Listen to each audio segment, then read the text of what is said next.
अस्सलाम वालेकुम दोस्तों, कैसे हो? उम्मीद है कि सब खैरियत से होंगे। अल्लाह आप लोगों को ऐसे ही खुश रखे। आज जो कहानी मैं आपको सुनाने जा रहा हूं बिल्कुल सच्ची घटना पर आधारित है, यानी एकदम रियल स्टोरी है, सच्ची कहानी है। लेकिन ये कहानी सुनाने से पहले मैं बेटियों के माँ बाप से कुछ कहना चाहता हूं कि देखिए, अपने बेटियों को सिर्फ फेस पैक लगाना और सजना संवरना ही मत सिखाइए। उन्हें यह भी सिखाइए कि तुम्हें खुद कुछ करना है, खुद के हक और अधिकार के लिए लड़ना है। सेल्फ रिस्पेक्ट क्या होती है, इज्जत नफ्स क्या होती है और उसके साथ जीना क्या होता है, उन्हें यह भी सिखाइए। माँ, बहन, बेटी, बीवी के हुकूक के साथ साथ शौहर, सास, ससुर के साथ कैसा बर्ताव करना है वो भी सिखाइए। रिश्तों की इज्जत भी करनी है और रिश्तों के पर्दे के पीछे बेइज्जती और अत्याचार भी नहीं सहना है और हमेशा अपने परिवार के साथ मजबूती के साथ खड़े रहना है। और अगर मोबाइल दे ही दिया है तो मोबाइल और सोशल मीडिया का इस्तेमाल कैसे करना है वो भी सिखाइए। फिर वक्त बच जाए तो फेस पैक लगाना और सजना संवरना भी सिखाइए। आज की सच्ची कहानी के कैरेक्टर के नाम जानबूझकर या मसलिहतन बदल दिए गए हैं। तो कहानी यह है कि सानिया नाम की एक लड़की थी, काफी दिनों से सोशल मीडिया पर एक्टिव थी। लड़कों के मैसेजेस आते थे लेकिन वो शुरू में इग्नोर करती रही। लेकिन आखिर कब तक शैतानी सोशल मीडिया से वो अपने आप को बचाती और किस किस को इग्नोर करती। उसने एक दिन एक लड़के से हल्की फुल्की गुफ्तगू शुरू की। उस लड़के का नाम जाबिर था। बातचीत कब मोहब्बत में तब्दील हो गई सानिया को पता ही नहीं चला।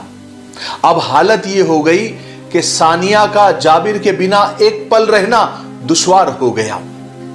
सानिया ने एक दिन जाबिर को मैसेज किया कि जाबिर, मैं तुम्हारे बगैर जिंदा नहीं रह सकती, मैं तुम्हारे बगैर जी नहीं सकती। और लड़कियों की सबसे बड़ी गलती ये होती है कि जिनके बिना वो जी नहीं सकती वो उनको बता देती है कि मैं तुम्हारे बिना जी नहीं सकती, फिर सामने वाला उन्हें जीने ही नहीं देता। सानिया ने कहा कि प्लीज अपने घर वालों से कहो ना कि मेरे घर रिश्ता लेकर आ जाए, मैं तुम्हारे साथ हमेशा हमेशा के लिए साथ में रहना चाहती हूं। जाबिर ने कहा, अरे जान, तुम क्यों फिक्र करती हो, चलो कोई और बात करते हैं, जरा जल्दी से मुझे एक। जाबिर ने बात को पलटने की कोशिश की, कहा कि तुम एक काम करो, जल्दी से अपनी एक खूबसूरत सेल्फी बनाकर मुझे भेजो, एक फोटो मुझे भेजो। सानिया ने कहा कि नहीं, मैं कल भेजती हूं। तो जाबिर मनाने लगा, नहीं मेरी जान, तुम्हें देखने का बहुत मन कर रहा है, प्लीज एक सेल्फी भेज दो। सानिया ने कहा कि अच्छा बाबा, मैं भेज रही हूं, पर देखते ही डिलीट कर देना।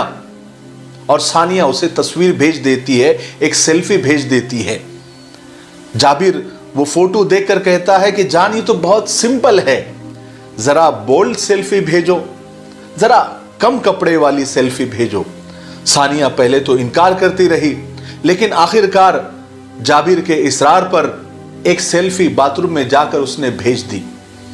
कुछ दिन के बाद जाबिर कहने लगा कि थोड़ी सी प्यार भरी बातों वाली वीडियो जरा रिकॉर्ड करके भेजो। सानिया से कहा, अब औरत जात प्यार मोहब्बत की बहुत भूखी होती है, कोई थोड़ा सा प्यार से बात कर ले तो औरत उसके प्यार में पागल हो जाती है। सानिया ने एक वीडियो बनाई और जाबिर को भेज दी।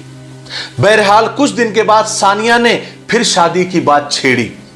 पहले तो उधर से जाबिर टाल मटोल करने लगा, फिर लड़की ने यानी सानिया ने कहा कि जाबिर, तुम घर में बात तो करके देखो।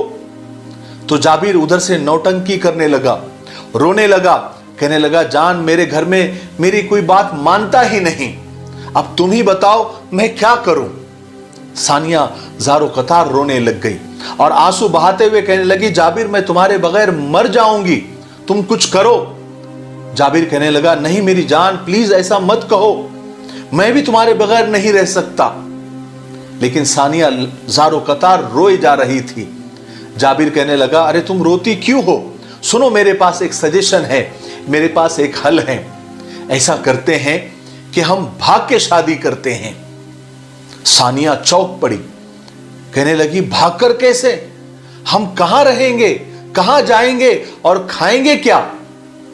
तो जाबिर कहने लगा, तुम कितनी पागल और कितनी भोली हो मेरी जान।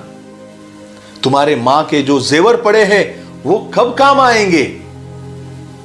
सानिया चूंकि मोहब्बत में डूबी हुई थी, कहने लगी, हां ये बेहतरीन आइडिया है। मैं अम्मी के सारे जेवरात और मेरे पास कुछ जमा पूंजी जो अम्मी की है, कुछ पैसे मेरे पास जो उन्होंने मुझे संभालने के लिए दिए हैं, मैं कल लेकर आ जाऊंगी। जाबिर खुश हो जाता है, फोन को बोसा देता है, किस देता है और आई लव यू कहता है। कहता है कि सानिया तुम मेरी जिंदगी हो, बस तुम जल्दी से सब जमा करके मेरे पास आ जाओ। सानिया कहती है, बस एक रात की बात है, मैं कल तुम्हारे पास सब कुछ जमा करके आ रही हूं, फिर हम सुकून से सबसे अलग थलग होकर हम अपनी जिंदगी में मगन हो जाएंगे। बहरहाल सानिया ने कॉलेज के बैग में सारा भागने का सामान भर दिया। मां के जेवर, मां ने जो पूंजी जो पैसे दिए थे संभालने के लिए, वो भी उसमें डाल दिए और जल्दी जल्दी में घर से निकलने लगी। तो मां ने टोक दिया, कहने लगी, बेटी सानिया तुम ऐसे कहां जा रही हो? पहले कुछ खा तो लो, तुमने कुछ खाया भी नहीं, तुम ऐसे ही जा रही हो। तो सानिया कहने लगी, नहीं मां, मुझे आज भूख नहीं है, मैं चली जाऊंगी, मैं आकर खा लूंगी। मां कहने लगी, नहीं बेटी, तुम ऐसी अगर भूखी चली जाओगी तो मेरा पूरा ध्यान तुम्हारी तरफ ही रहेगा। सानिया कहने लगी, मां तुम भी ना, मैं लेट हो रही हूं, प्लीज मुझे जाने दीजिए। तो मां आंसू बहाते हुए कहने लगी, सानिया बेटी मैं कैसे बताऊं, जब तुम भूखी होती हो तो मेरे हलक से निवाला नहीं जाता। ये बातें मां की सुनकर सानिया बेपरवाह होकर घर से निकल जाती है। सानिया उस लड़के के साथ कहीं दूर निकलकर चली गई, लेकिन मां को कब सुकून होता। मां कहने लगी, मेरी बेटी भूखी चली गई, उसने कुछ खाया भी नहीं, मैं कॉलेज जाकर उसे खाना दूंगी। ये सोचकर मां ने खाने का बॉक्स निकाला, उसमें खाना डालती है और कॉलेज की तरफ चल देती है। कॉलेज में जाकर मां को पता चलता है कि सानिया तो आज कॉलेज आई ही नहीं। मां की ममता तड़प उठती है। मां कभी इस तरफ दौड़ती है, कभी उस तरफ दौड़ती है, लेकिन उसकी बेटी सानिया कहीं नजर नहीं आती, क्योंकि लाडली बेटी तो उस लड़के के बहकावे में खुद की, अपने खानदान की, अपने मां बाप की इज्जत को रौंदने निकल पड़ी थी और मां इधर तड़प रही थी। उधर वो लड़का जाबिर सानिया को लेकर एक नामालूम सी जगह पर, एक नामालूम से गांव में एक झोपड़ी नुमा घर में ले गया, जहां पहले से ही कुछ लोग रहते थे, एक फैमिली जैसे। वहां जाकर अचानक जाबिर गिरगिट की तरह पलट गया, अपना रंग दिखाने लगा। वहां जाकर वो सानिया से कहने लगा, तुम कहती थी ना तुम मेरे बगैर नहीं रह सकती, लो अब यहां रहो। ये मेरी माजूर मां है और ये मेरी बीवी है और ये मेरे बच्चे हैं, और मेरा बाप दूसरे भाई के साथ रहता है, क्योंकि मेरी बीवी दो बीमार को एक साथ नहीं संभाल सकती। लेकिन अब मैं अपने बाप को भी यहां लेकर आ जाता हूं, क्योंकि जिस नौकरानी की हम सबको जरूरत थी वो अब हमको मिल गई है। सानिया ने जब जाबिर का ये रूप देखा तो धाड़े मार मार के रोने लगी, कहने लगी, जाबिर आप तो ऐसे नहीं थे। जाबिर शैतानी हंसी हंसता है, हा हा हा हा, चलो मेरी जान जल्दी से काम पर लग जाओ। उधर सानिया का बाप और भाई महल्ले की मस्जिद में जाने के लायक नहीं रहे, किसी को मुंह बताने के लायक नहीं रहे, क्योंकि जब भी वो मस्जिद में जाते या किसी चौक में जाते, किसी महल्ले में जाते, तो लोग तरह तरह की बातें करते। अगर मां किसी महल्ले में किसी घर के पास रुक जाती तो लोग मां की तरबियत को दोष देते।